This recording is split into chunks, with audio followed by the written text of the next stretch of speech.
সকালের টিফিন কিংবা সন্ধ্যের টিফিন সবেতেই কিন্তু জুড়ি মেলা ভার এই রেসিপিটি। প্রথম থেকে শেষ পর্যন্ত দেখতে থাকো, তাহলে পুরোটা বুঝতে পারবে। এখানে আমি পরিমাণ মতো ময়দা নিয়েছি, তাতে ময়ান দিয়েছি, রিফাইন তেল আর লবণ আর সামান্য একটু চিনি দিয়েছি। দিয়ে এটা ভালো করে চটকে নিয়েছি। চটকে তারপরে জল দিয়ে এটাকে ভালো করে মেখে নিয়েছি। মাখা হয়ে গেলে আমি একটু সর্ষের তেল মাখিয়ে রেখে দিয়েছি। ভিডিওটা একটু অসুবিধা হচ্ছে দেখতে, একটু মানিয়ে নিও, কারণ এক হাতে আমার ক্যামেরা রয়েছে। তারপরে নিয়েছি আমি দুটো ডিম।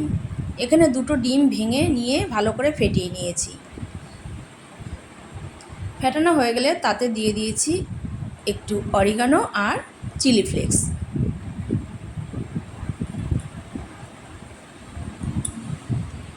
পরিমাণ মতো অরিগানো দিয়েছি সামান্য, আর একটু দিয়ে দিয়েছি চিলি ফ্লেক্স।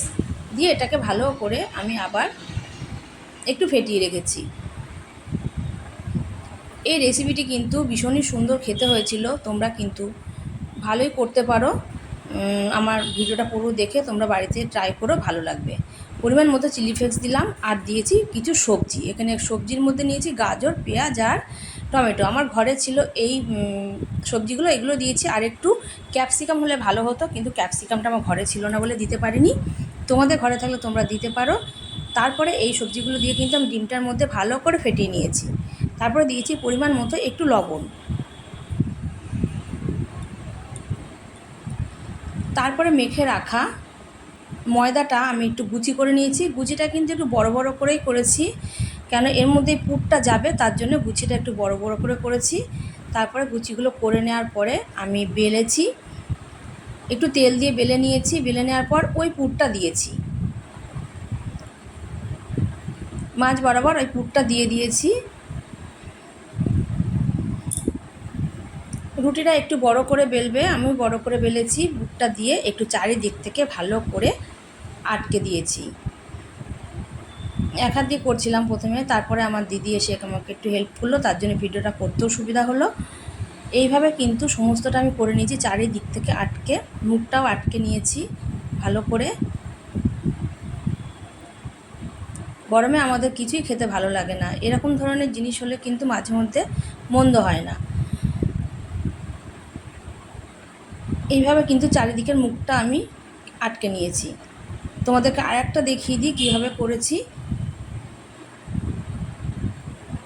ভাজার পরে এটা শক্ত হয়ে যাবে, একটু নরম নরম হয়েছে, তাতে কোনো সমস্যা নেই, অসুবিধা হবে না। এইভাবে কিন্তু আর একটা তোমাদের দেখিয়ে দিই।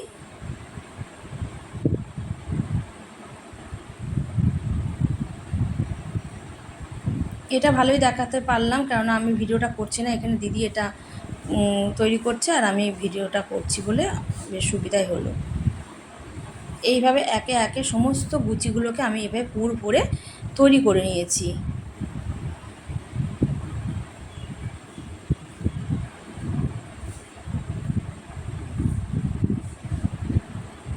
সমস্তটা আমি একে একে তৈরি করে নিয়েছি, দেখে নাও। এইবার আমি কড়াইতে তেল দেব, তেল দিয়ে তেলটা গরম হয়ে গেলে তাতে একটা একটা করে ভেজে নেব। খুব গ্যাসটা খুব জোর দেব না, মিডিয়াম টু হাই ফ্লেমে আমি সমস্ত রুটিগুলোকে ভেজে নেব এইভাবে।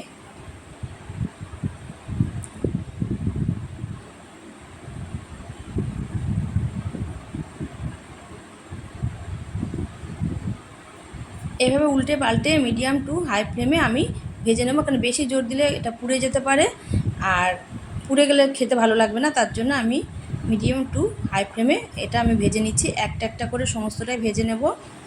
এটার জন্য আমি আলাদা কোনো তরকারি তৈরি করিনি, তোমরা তরকারি করতে পারো। আর আমরা কিন্তু সস দিয়ে খেয়েছি, এটা কিন্তু খুব সহজে সস দিয়ে বেশ ভালোই লাগে, গরম গরম সন্ধ্যের টিফিনও ভালো লাগে, আবার সকালের ব্রেকফাস্টেও ভালো লাগবে।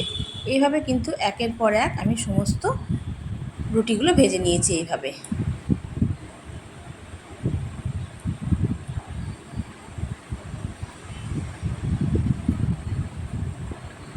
সুন্দর খেতে হয়েছিল, আমরা সবাই খুব ভালোই খেয়েছিলাম।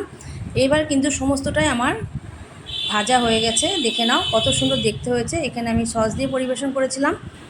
তোমাদের যদি ভালো লাগে অবশ্যই কিন্তু তোমরা বাড়িতে এভাবে করতে পারো, খুব উপকারী একটা হেলদি টেস্টি খাবার। ভালো লাগলে অবশ্যই একটা লাইক করে দিও। আর কে কে বাড়িতে বানালে এই জিনিসটা অবশ্যই জানাতে ভুলো না।